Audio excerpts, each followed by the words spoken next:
할렐루야. 하나님의 은혜와 사랑하심이 오늘도 거룩하게 예배드리는 저와 여러분 가정 가운데 주님의 은혜와 축복이 넘치기를 주님으로 축복합니다. 한국의 오랜 역사와 전통 가운데 이 추석 명절, 아마 저도 어렸을 때 추석에 대한 그 기대 내지는 즐거움을 아련한 추억으로 갖고 있는 것 또한 사실이기도 합니다. 흩어진 모든 가족들이 이제 한 공간에 모여서 교제를 나누고 음식을 나눴던 그런 아름다운 풍습이 우리나라 가운데 있음을 또 한편으로는 감사하기도 합니다. 그럼에도 불구하고 우리 그리스도인 안에서의 신앙 공동체의 가장 중요한 가치는 어디에 둘 것인가? 우리가 추석 명절에 과거의 제사와 달리 우리가 예배 중심의 신앙생활을 할 수 있는 저와 여러분 되시기를 주님으로 축복합니다. 그래야 해서 말씀을 준비하면서 추석 명절에 관련된 설교를 준비할까 하다가 여전히 에스라의 말씀으로 다시 한번 여러분과 말씀을 나누려고 합니다. 왜냐하면 에스라는 오랫동안 이스라엘의 멸망 이후에 포로로 끌려 포로의 삶을 살았던 그들에게 희망을 보여줬던 것이 사건이 바로 에스라의 이야기이기도 합니다. 절망 속에 어둠 속에 살아가는 사람들에게 있어서 희망의 빛은 무엇일까? 그것은 바로 예배 회복입니다. 예배 회복이 오늘날 우리들에게 칠흑 같은 어둠 속에 희망의 불꽃을 볼 수 있는 중요한 역할을 하고 있다는 것은 바로 에스라를 통해서 소개하고 있기도 하고요. 허물어져 있는 성전 문화, 예배 문화가 회복되어지는 것 또한 이 에스라가 갖고 있는 말씀이기도 합니다. 그러므로 오랫동안 코로나로 인하여 ht어졌던 우리들의 신앙, 또 이 명절 가운데서도 그럼에도 불구하고 에스라의 본문의 말씀을 통해서 우리 가족이, 우리 가정이, 또 우리 교회 공동체가 예배의 본질에 가장 우선순위를 두고 가치를 두며 하나님의 기뻐하는 그런 신앙의 공동체로 세워짐을 기대하면서 나갈 수 있는 저와 여러분 되시기를 주며 축복합니다. 자, 이스라엘 백성들은 586년에 멸망을 합니다. 북이스라엘은 이전에 멸망하였고 그로부터 약 150년 후에 북남유다까지 멸망을 합니다. 그리고 그들은 바벨론이라는 나라의 비참한 모습으로 포로로 끌려갔습니다. 그럼에도 불구하고 하나님께서는 그 당시에 이 바벨론을 다스렸던 왕의 마음을 그를 움직여 고레스 왕의 마음을 움직여서 마침내 포로가 다시금 돌아왔던 사건이 1차 포로 귀환, 두 번째 포로가 귀환되었고 세 번에 걸쳐서 이스라엘 백성들이 본국인 예루살렘으로 돌아온 이야기를 기록하고 있습니다. 특별히 538년에 1차로 포로가 이스라엘 백성 예루살렘으로 돌아옵니다. 그들에게 주었던 고레스 왕을 통해서 주었던 미션은 바로 하나님의 허물어진 성전을 회복하는 것이었습니다. 그 허물어진 성전에 대한 이야기가 우리 에스라 1장부터 7장까지 내용입니다. 그리고 7장부터 시작되어지는 내용은 어떤 내용이냐? 바로 아닥사스다 왕을 통해서 오늘 본문의 주인공인 에스라를 통해서 이제는 성전 안에 드려진 예배에 대한 회복의 이야기가 우리가 함께 살펴보는 이야기라서 그 기간이 458년의 이야기이기도 합니다. 이때 바벨론의 포로로 끌려갔었던 그 많은 이스라엘 백성들 중에 에스라가 자신들의 2차 포로로 돌아오는 과정에서 가장 중요한 지파의 사람들을 빠진 것을 발견했습니다. 그게 바로 레위 지파예요. 그 레위 지파 약 258명을 선별했습니다. 지명하여 불렀습니다. 특별히 그들은 어떤 사람들로 성경을 소개하고 있냐면 하나님의 은혜의 손을 경험한, 즉 하나님의 은혜를 경험한 자들, 하나님의 은혜를 경험한 자들 뿐만 아니라 명철한 자라고 성경은 기록되어 있는데 제가 말씀드렸죠. 바로 사람들과의 교감 또는 사람들에 대한 이해력, 공감 능력이 있으며 그 공감 능력이 뛰어남으로 인하여 판단 내지는 이해력이 뛰어난 그러한 사람들을 뽑아서 258명을 데리고 예루살렘에 돌아온 이야기가 우리가 살펴보고 있는 내용이기도 합니다. 그래서 하나님께서 레위 지파를 통해서 사람들을 뽑은 것은 어찌 보면 이 시대의 예배자의 기본적인 모습을 설명하고 있다 한다면 오늘 함께 보는 이야기는 그런 예배자의 자세의 모습을 본문을 통해서 살펴보려고 합니다. 자, 그렇다면 본문은 어떤 내용을 이야기하고 있을까요? 에스라가 오늘 본문에 기록된 것처럼 아와 강가에서 3일 동안 머물게 됩니다. 그 머물면서 예배자인 레위 지파 사람들을 불러 모았습니다. 자, 불러 모아서 출발하기에 앞서서 에스라가 선포한 것이 있어요. 그게 뭐예요? 바로 금식을 선포합니다. 예루살렘을 출발하기 전에 금식을 선포했던 것은 단순히 이 금식은 개인의 기도 제목을 위한 하나님 앞에 구하기 위하여 드려지는 그런 금식을 말하는 것이 아니었습니다. 이 금식에는 두 가지 특징이 있습니다. 먼저는 타인을 위한 금식이었던 거예요. 타인을 위한 금식, 공동체를 위한 금식, 그리고 자신은 하나님의 거룩함을 위한 금식, 두 가지를 위한 목적으로 하나님의 성전을 예배를 드리는 신앙인의 기본 자세를 성경을 통해서 소개를 하고 있습니다. 그러면 오늘날 우리 이런 관점에서 본다면 내가 예배를 드리기 위하여 금식하는 것, 그러나 여러분, 이 금식보다 중요한 것은 우리의 마음의 금식, 우리 삶의 금식이 그만큼 중요하다는 것을 한 번쯤은 이 본문을 통해서 생각해 봐야 되지는 않을까요? 아주 오래전에 저 어렸을 때만 하더라도 이 유교적인 신앙을 갖고 있던 사람들이 예수님을 믿고 났더니 정성을 무지하게 중요시 여겼던 시절에 부모님의 신앙을 봤습니다. 그래서 토요일날 되어지면 목욕탕을 갑니다. 뭐 때문에요? 그 다음날 주일날 예배를 드리기 위해서 목욕지게를 했던 우리 어머니들의 기도의 신앙의 모습을 저는 봤습니다. 그렇듯 오늘날 우리가 예배를 드릴 때 우리가 예배 드리는 우리 신앙인의 자세가 얼마나 중요한 것인가를 무엇을 통해서 소개하고 있냐면 금식을 통해서 오늘 본문을 통해서 소개를 하고 있기에 우리가 습관적으로 드려지는 그런 예배가 아니라 예배를 드리기 이미 전, 즉 저는 예배는 우리가 오프닝 찬양에서 찬양만이 아니라 이 모든 것, 즉 집에서부터 출발하기 전 바로 이 모든 것이 예배로부터 출발하고 있다는 것을 여러분 잊지 마시기를 바랍니다. 예배는 우리가 11시부터 드려지는 것이 예배가 아니라 어쩌면 우리 삶 자체가 하나님 앞에 거룩한 삶의 산제사 예배라는 것 또한 잊지 마시기를 부탁드립니다. 자, 그러한 관점에서 우리가 과연 어떤 모습으로 하나님 앞에 예배를 드려야 될 것인가, 자, 살펴보려고 합니다. 특별히 추석 명절 가운데 우리는 풍요로운 음식을 먹어 아마 벨트가 조금씩 늘어났지요. 그래서 요즘은 벨트보다는 고무줄이 있는 걸 저도 좋아합니다. 자, 이러한 가운데서 더 나아가서 우리가 거룩한 하나님의 뜻을 성취하기 위한 거룩한 금식을 살펴보면서 과연 음식을 가까이 했다고 한다면 이제는 우리가 좀 더 흐트러지기 쉬운 우리들의 신앙들, 예배 자세를 스스로 절제를 통해서 하나님 앞에 더 가까이 나갈 수 있는 저와 여러분 되시면 참 좋겠습니다. 자, 그렇다면 본문을 통해서 무엇을 위한 금식을 선포했는가 한번 21절 말씀을 함께 읽어보시기를 바랍니다. 자, 21절 오늘 본문을 통해서 에스라가 금식을 선포하는 내용이기도 하죠. 자, 한번 읽겠습니다. 시작. 그때에 내가 아하와 강가에서 금식을 선포하고 우리 하나님 앞에서 스스로 겸비하여 우리와 우리 어린아이와 모든 소유를 위하여 평탄한 길을 그에게 간구하였으니. 에스라가 아하 강가에서 머물면서 이제 출발하기 앞서서 금식을 선포합니다. 근데 금식을 선포하면서 두 가지를 얘기하고 있어요. 물론 여기서 금식을 선포하기는 아하 강가에서 예루살렘에 돌아가는 가장 중요한 궁극적인 목적은 뭐예요? 예배 회복인 거예요. 그 예배 회복을 위해서 먼저 금식을 선포했는데 두 가지 목적을 성경을 통해서 이야기하고 있죠. 첫째 뭐예요? 하나님 앞에서 스스로 겸비하기 위함이라고 설명하고 있어요. 스스로 겸비하기 위한 마음의 자세를 지금 이야기하고 있을 뿐만 아니라 그 다음에 뭐라고 얘기하고 있습니까?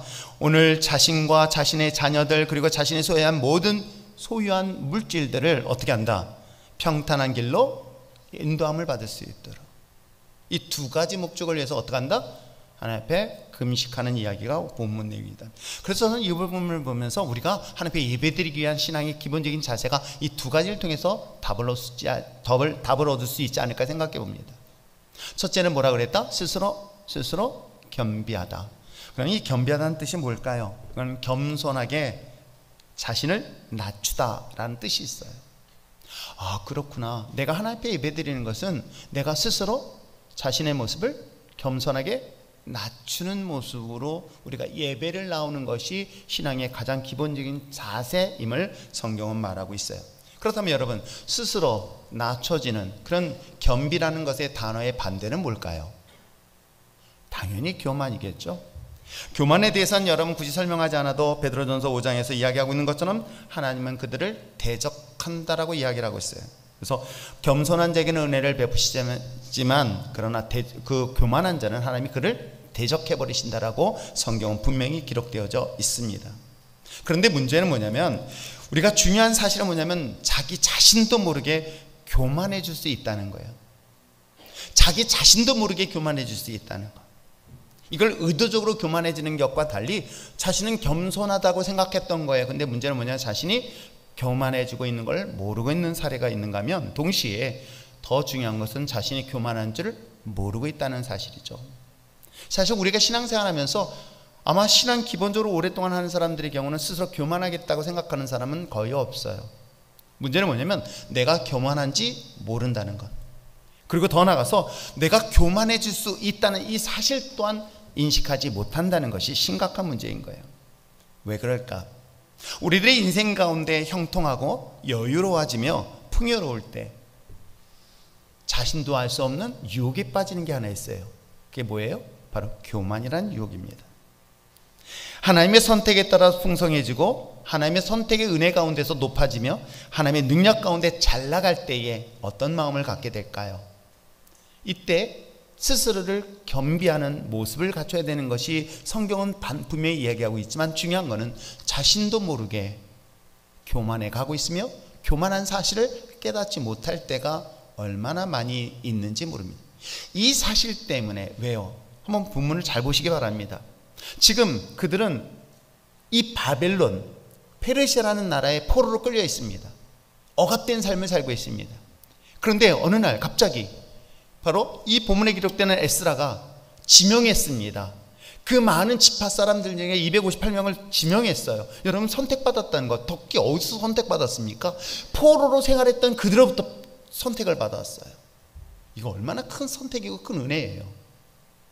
그렇잖아요. 지금 그들은 내일의 앞날을 보장받을 수 없는 그런 포로와 비참한 삶이 예견된 그런 모습의 환경에서 에스라를 통해서 그를 선택받았습니다.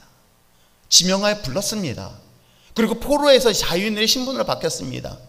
여러분, 이 순간 여러분 그 선택받은 그 본인 당사자의 마음은 어떤 마음이 생길까? 굳이 설명하지 않아도 그들의 마음은 순간 교만해질 수 있는 가능성은 분명히 열려 있을 것입니다. 그래서 이런 경우는 충분히 이런 모습으로 나가요. 내가 잘 나갈 때 나타나는 것 중에 하나가 이제는 판단하기 시작합니다. 아세요? 판단이라는 단어. 그래서 제가 여러분들에게 얘기했죠. 이 저지라는 판단이라는 단어, 이거와 분별이라는 단어를 정확히 구분해라. 판단은 입으로 선포해요. 근데 분별은 어떤지 아십니까? 침묵하는 거예요. 판단은 내 입으로 그 사람에 대하여 정의를 내려버려요. 그런데 분별은 안으로 삼켜요. 이거는 우리들의 신앙생활 속에서 내가 그 정도 위치에 있고 그 정도의 여유로움이 있고 그 정도의 높은 자리에 있으면 자연스럽게 나타나는 현상인 거예요. 말씀드렸죠? 근데 그것이 교만인지 몰란다는 거예요. 교만한 순간 놀랍게도 그는 하나님의 적이 된다는 거예요. 그러나 문제는 스스로 그 사실을 깨닫지 못한다는 것이에요. 그러므로 스스로, 오늘 본문에 기록되어 이걸 뭐라 그래요? 스스로라는 단어가 들어간 거예요. 어떻게?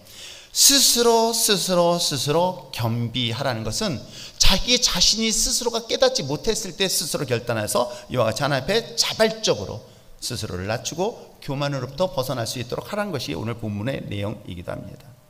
그래서 단순히 금식은 내가 음식을 곡기를 굶는 것이 아니라 이것을 통해서 내가 하나님의 침묵의 깊은 영성에 빠지는 그런 상태를 의미하는 것이죠. 그래서 중요한 영성의 훈련 중에 금식이라는 것은 단순히 음식만을 금하는 것이 아니라 금언도 함께 따르는 것이 마땅한 것입니다. 그래서 금식은 절제를 배워요. 금식이라는 것은 절제를 배워요. 그러면서 동시에 금언을 통해서 자기 자신을 돌아보는 시간을 갖게 되어지는 것이 금식이 우리에게 주는 좋은 영성의 훈련 방법이기도 합니다. 이것이 바로 스스로 겸비하기 위한 모습을 성경을 통해서 소개를 하고 있습니다. 하나님이 기뻐하시는 금식이라는 책이 있습니다. 웰리스라는 분이 쓴 금식이라는 내용이 뭐냐면 배부름과 교만은 동시에 일어나고 또는 굶주림과 겸손도 동시에 일어나는 짝이다라고 이야기를 하고 있어요. 우리가 어느 순간 풍요로움으로 인하여 스스로가 이제는 다른 것을 분별이 아닌 판단의 순간이 드는 순간, 이때부터 우리는 교만에 빠질 수 있다는 것 또한 인식하시고 스스로가 하나님 앞에 예배를 드리기 위하여 스스로를 낮출 수 있는, 겸비할 수 있는, 겸손할 수 있는 그런 믿음의 신앙의 자세로 나올 수 있는 여러분 됐으면 참 좋겠습니다. 왜 그런지 아십니까? 저는 제 뒤에 성경책이 항상 열려있는 것이 있습니다. 물론 저의 멘토였던 그 유미디 교수님께서 주셨던 메시지이고요, 저의 말씀이고요, 제가 처음 신학 공부하면서 말씀을 항상 묵상하고 있는 몇 개의 말씀 중에 하나예요. 그 중에는 갈라디아서 2장 20절 말씀은 저의 영적 멘토 중에 한 분인 장로님께서 항상 이 말씀을 해주세요. 내가 그리스도와 함께 십자가에 못 박혀 죽었어. 그러니 너는 네 생각이 없어야 돼. 오직 내 안에 그리스도만 있어야 된다는 그 메시지를 저한테 항상 알려주시고 깨닫게 합니다. 또 하나의 말씀은 제가 제 마음속에 항상 간직하고 또 되새기면서 있는 말씀이 시편 71편 말씀이기도 합니다. 71편 말씀에는 어떤 말씀이 나오냐면 9절 말씀에 이런 말씀이 나와요. 늙을 때 나를 버리지 마시며 내 힘이 쇠할 때 나를 떠나지 마셔서. 이 말씀은 히브리 원문에는 이렇게 해석되어져 있습니다. 내가 늙더라도 나를 내치지 마시고 내가 쇠약하더라도 하나님 나를 버리지 마소서 라고 시편의 기자가 고백하고 있어요. 그러면서 그 유메디 교수님이 주셨던 18절의 말씀을 제 마음속에 새기고 있는 것 중에 18절 말씀이기도 합니다. 하나님이여 내가 늙어 백발이 될 때에도 나를 버리지 마시며 내가 주의 힘을 후대에 전하고 주의 능력을 장래 모든 사람이 전하기까지 나를 버리지 마소서. 내가 이제 늙어 머리카락이 희끗희끗 인생의 서리가 내렸어도 하나님 나를 버리지 마시고 주께서 팔을 펴서 내게 나타나신 그 능력을 오는 다음 세대까지 끝까지 전할 수 있게 하여 주시옵소서라는 그런 기도의 제목 메시지이기도 합니다. 그렇습니다. 우리가 예배라는 것은 하나님 앞에 드려지는 거룩한 신앙의 고백이기도 합니다. 그러기에 앞서서 우리가 하나님 앞에 드려진 예배, 우리의 신앙의 자세는 가진 자의 자세 아닌 낮은 자의 자세. 그래서 스스로가 겸손한 모습으로 하나님, 마지막 내 생명에 닿는 날까지 하나님 나를 버리지 마시고 나를 떠나지 마시고 마지막 생명에 닿는 날까지 주님의 영광의 도로 쓰임받기를 원합니다. 이것이 바로 우리가 드려질 거룩한 예배의 자세라는 것 잊지 마시기를 다시 한번 주님의 이름으로 부탁드립니다. 두 번째, 오늘 본문을 통해서 보여준 것이 뭐라 그랬습니까? 우리와 우리 어린 아이 모든 소유를 위하여 평탄한 길을 위하여 금식하였다라 기록하고 있어요. 여러분, 여기서 자기의 이야기 아닌 바로 나와 함께하는 공동체를 위한 금식의 이야기를 하고 있어요. 예배자는 스스로 겸손하기 위한 금식뿐만 아니라 공동체의 평안을 위하여 간구하는 그런 예배의 자세를 성경은 우리에게 이야기를 하고 있어요. 그럼 반대로 한번 우리는 신앙생활로 있는 건 아닐까요? 어떻게 해요? 오늘 우리는 다른 사람들에 대하여는 어떻게 교만하지 않도록 기도해요. 그리고 자기는 평안하길 위해서 기도하고 있는 건 아닐까요? 우리가 예배를 드리는 자세도 마찬가지 아닐까요? 나는 하나님 은혜 가운데 축복받기를 원해요. 그러나 다른 사람들은 범죄하지 않길 바라요 라고 우리가 그런 마음으로 혹시 예배 나오고 있는 것은 아닐까요? 그런데 놀랍게도 이 본문의 기자는 반대로 얘기하고 있어요. 자기는 교만하지 않도록, 그리고 다른 사람들을 위해서 뭐예요? 평안을 끼치는 예배, 평안을 나누는 그런 예배의 신앙의 모습을 성경은 우리에게 이야기를 하고 있는 것입니다. 우리가 얼마나 이기적으로 신앙생활하는지 아시겠죠? 내가 예배를 통해서 내가 축복받고, 그리고 다른 사람들은 하나님 앞에 범죄하지 않도록, 근데 사실은 내가 하나님 앞에 범죄하지 않도록, 그리고 다른 사람들은 범죄에 대하여 허물을 지적하는 것이 아니라 하나님 저들을 용서하셔서 살롬, 하나님의 평안이 날마다 더할 수 있도록 축복해 주는 그런 예배의 신앙의 자세가 오늘 성경에서 이야기하고 있는 거룩한 믿음의 신앙 공동체의 자세라는 것을 성경은 우리에게 소개를 하고 있습니다. 공동체를 위한 금식, 이것은 바로 미래를 위한 간구로 최소한 여러분 이 이후로 여기서부터 약 3개월 동안에 일어날 이동을 합니다. 그 이동하는 과정에서 많은 부녀자들과 노약자들, 심지어는 가축들과 그리고 하나님 앞에 예배를 드리기 위한 성전기구, 이 모든 것들이 안전하고 무사하게 도착할 수 있도록 그 공동체를 위한 금식의 기도가 오늘 본문 내용이기도 합니다. 예배자는 공동체가 주님 오실 때까지 하나님의 은혜, 하나님의 보호 아래 믿음으로 승리할 수 있도록 그 연약한 지체들이 하나님의 은혜 가운데 보호를 받을 수 있도록 쉼없이 중보하며 쉼없이 기도하며 쉼없이 그들을 위하여 금식하는 것이 바로 예배자의 자세를 성경은 우리에게 소개를 하고 있는 것입니다. 그래서 말씀을 묵상하면서 하나님 또다시 저에게는 금식시키지 말라고 제가 공개적으로 얘기를 해요. 그러니까 하나님은 제 기도를 들어주시리라 좀 믿어요. 그 대신 저를 따르는 또 다른 장로님들을 비롯한 리더들은 저를 위해서 대신 금식해 주셨으면 참 좋겠어요. 그래서 무엇을 위해서? 하나님, 우리 영적 스피리추얼 리더들은 공동체 한 사람도 낙오되지 않도록, 한 사람도 다치지 않도록, 한 사람도 어려움 없도록 이런 샬롬의 평안을 누릴 수 있도록 힘을 멈추지 않고 끊임없이 기도하면서 나갈 수 있는 것이 바로 우리가 함께 해야 될 신앙의 공동체의 바로 예배자의 자세라는 것을 잊지 마시기를 부탁드립니다. 그런데 사실 저기서 이 본문을 통해서 아주 중요한 문장을 발견하게 되어져요. 어떻게 해요? 자, 우리가 함께 보았던 20절, 21절까지 봤습니다. 근데 뜻밖의 22절, 왜 에스라는 내가 하나님 앞에 예배 나가기 위하여, 즉 그들이 있는 그곳으로부터 예루살렘까지 걸어가는 3개월의 기간 동안에 하나님 안전하게 지켜달라고 기도합니다. 안전하게 보호하기 기도합니다. 그리고 자기는 하나님 그 은혜를 잊지 않게 해달라고 겸손한 마음으로 기도를 했습니다. 금식하며 기도했습니다. 그런데 22절에 이런 기도하게 된 중요한 배경을 또 하나 소개를 하고 있어요. 어떻게 해요? 자, 22절 한번 읽어볼까요? 22절 깁니다. 크게 읽겠습니다. 시작. 이는 우리가 전에 왕에게 아뢰기를 우리 하나님의 손은 자기를 찾는 모든 자에게 선을 베푸시고 자기를 배반하는 모든 자에게는 권능과 진노를 내리신다 하였으므로 길에서 적군을 막고 우리를 도울 보병과 마병을 왕에게 구하기를 부끄러워하였습니다. 여러분, 이 내용이 어떤 내용인지 아십니까? 참 저는 에스라의 이 신앙 고백을 하면서 우리가 참 스스로 부끄럽다라는 생각이 드는 거예요. 왜? 한번 봅시다. 자, 우리가 전에 왕에게 이 아뢰기를 우리 하나님의 손은 자기를 찾는 모든 자에게 선을 베푸시고요, 베푸는 자에게 권능과 진노를 내리신다라고 했어요. 자, 그런데 여러분, 이런 고백을 할 때 이스라엘 백성들은 지금 어떤 생활하고 있었습니까? 나라가 멸망했습니다. 나라는 풍비박산났습니다. 가족들은 뿔뿔이 흩어졌습니다. 그리고 그들은 자유를 박탈당한 채 비참하게 포로의 삶을 살고 있었습니다. 여러분, 이런 상황 속에서 여러분 어떤 고백을 할까요? 내가 지금 받는 이 진노가 하나님의 공의로 받는 진노이기 때문에 감사합니다가 할까요? 아니면 뭐라고 할까요? 하나님, 나 억울합니다. 빨리 이곳에서 건져주시고 구원해 주세요 라고 혹시 기도하지 않을까요? 내 삶에 큰 어려움의 문제를 만납니다.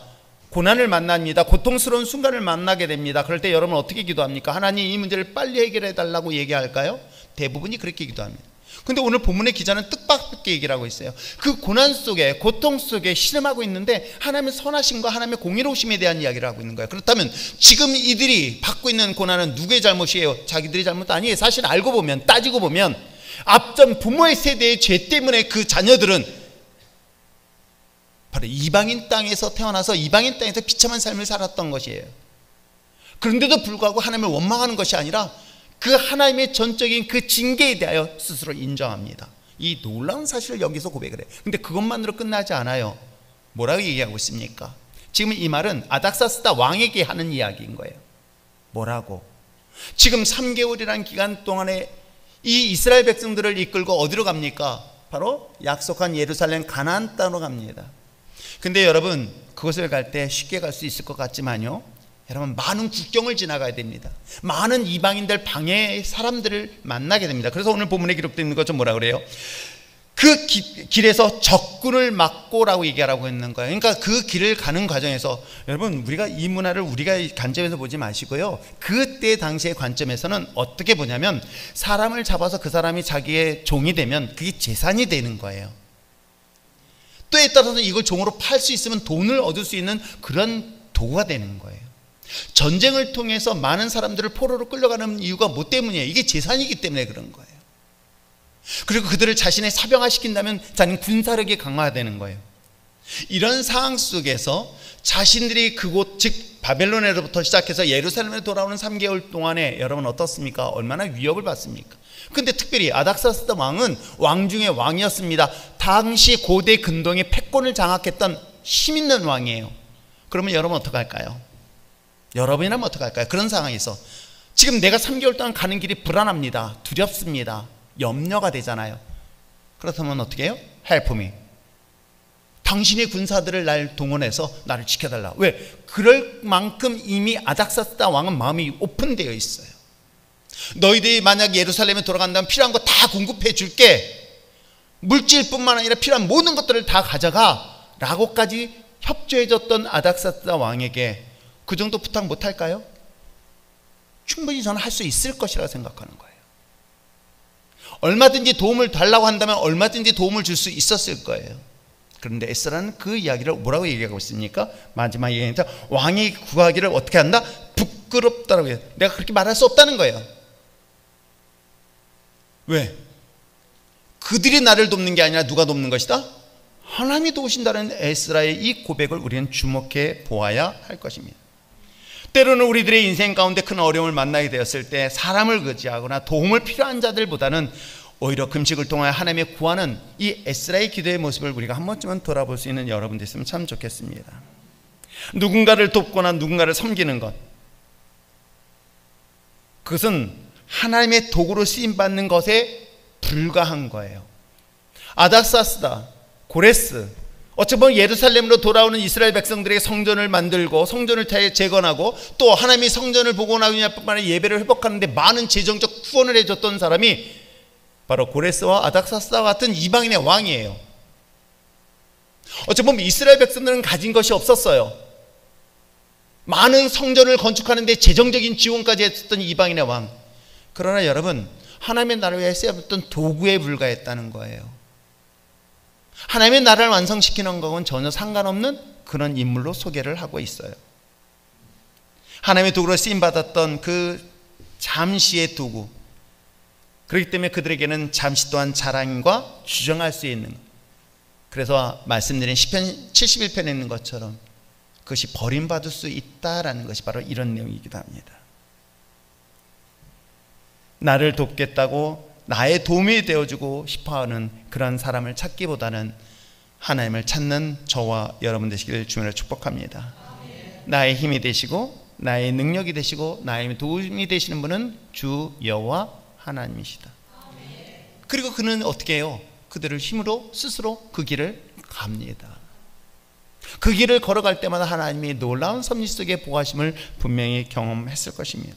그러므로 사랑하는 성도 여러분, 하나님의 도우심을 통하여 공동체는 샬롬, 평안하고 형통할 수 있도록, 여러분이 예배를 드리기 전에 이것이 내가 평안하고 내가 형통한 것이 아니라 우리 공동체, 우리 모두에게 하나님의 은혜 속에 샬롬, 형통과 평안의 복을 누릴 수 있도록 우리가 이런 마음의 자세를 가지고 예배 자리에 나올 수 있는 저와 여러분 되시길 주님의 축복합니다. 자, 두 가지 말씀을 기억하세요. 우리가 하나님 앞에 예배 드리기 전에 스스로 겸비하자, 스스로 겸손하자. 또한 뿐만 아니라 우리가 구하여 기도하는 기도의 가장 기본적인 자세는 이 공동체, 아니 어찌 보면 소외된 자, 낙오된 자, 연약한 자, 그리고 우리 주변에는 그 부모의 기도 없이 외롭게 스스로 신앙생활하는 수많은 그들을 향하여 어떻게 하시겠습니까? 그들을 위하여 하나님의 형통과 평안함을 위하여 축복하며 드릴 수 있는 그런 예배의 신앙 공동체가 되시기를 다시 한번 주님으로 부탁드립니다. 그 결과가 어떨까요? 23절 말씀 읽어보시겠습니다. 시작. 금식하며 우리 하나님께 간구하였더니 그의 응낙하심을 입었느니라. 하나님의 응낙하심을 입었다. 저는 우리 율전의 신앙 공동체가 하나님의 응답되어지는 예배자가 되었으면 참 좋겠어요. 하나님이 연락하는 예배가 되었으면 참 좋겠어요. 모든 사람들이 하나님의 기뻐하는 예배 자리에서 진정한 예배의 승리자가 되어지길 바랍니다. 억지로 어거지로 나오는 그런 예배가 아니라, 정말 형식적인 그런 예배가 아니라 그 예배를 통하여 하나님, 내 스스로가 하나님 앞에 도움 없으면 살 수 없는 연약한 존재임을 인정하며 겸손한 모습으로, 그리고 다른 사람들을 위하여 중보할 때는 다른 사람들의 샬롬, 하나님의 축복을 기원하면서 그런 모습으로 예배의 자리에 나올 수 있는 저와 여러분 되시길 주님의 축복합니다. 추석 명절을 끝나고 이제는 11월 전도축제를 준비하는 가운데 있습니다. 또 하나의 영적 부흥과 성장을 위해서 꿈꾸며 기도하고 있습니다. 무엇 때문에요? 하나님, 저희가 기도하고 있는 것은 이곳에 거룩한 믿음의 일꾼들, 즉 구원이 필요한 많은 사람들에게 구원의 은혜와 감격을 경험할 수 있는 교회가 되게 해달라고 그런 부흥을 위해서 기도를 하고 있습니다. 충성된 예배자요, 또한 하나님의 일꾼으로 가득 찬 하나님의 몸된 교회가 이 땅을 변화시킬 수 있는 그런 리더로서 세워질 수 있도록 기도하고 있습니다. 우리만의 기도가 아닌 이웃과 함께 공유할 수 있는 교회 공동체, 또 우리뿐만 아니라 이 나라 이민족 더 나아가서 세계 열방을 가슴에 품을 수 있는 그런 공동체의 교회를 꿈꾸면서 달려왔습니다. 사랑하는 성도 여러분, 이제는 날 아닌 이웃을 향하여 돌아보며 예배자의 삶을 살아낼 수 있는 저와 여러분 되시길 주며 축복합니다. 이 금식은 또 다른 절제를 의미할 것입니다. 이 금식은 또 다른 침묵의 시간을 요구하는 하나님의 거룩한 시간이란 것 잊지 마시기를 부탁드립니다. 그래야 해서 이 본문을 통해서 스스로를 겸손하기 위하여 자신을 끊임없이 점검하고 마지막까지 버림받지 아니하도록, 마지막까지 하나님 앞에 쓰임받을 수 있도록 주님은 십자가를 바라보며 자신은 십자가의 못을 받고 침묵의 영성을 가지고 주님 앞에 나올 수 있는 저와 여러분 되시길 부탁드립니다. 그러면서 타인을 위한 공동체를 위해서는 끊임없이 형통과 평안을, 그리고 하나님이 주신 내 축복과 은혜를 나누고 베풀고 섬기는데 아름답게 쓰임받는 예배자가 될 수 있도록 날마다 입술로 삶으로 고백해내는 저와 여러분 되시기를 주님의 축복합니다. 기도하겠습니다.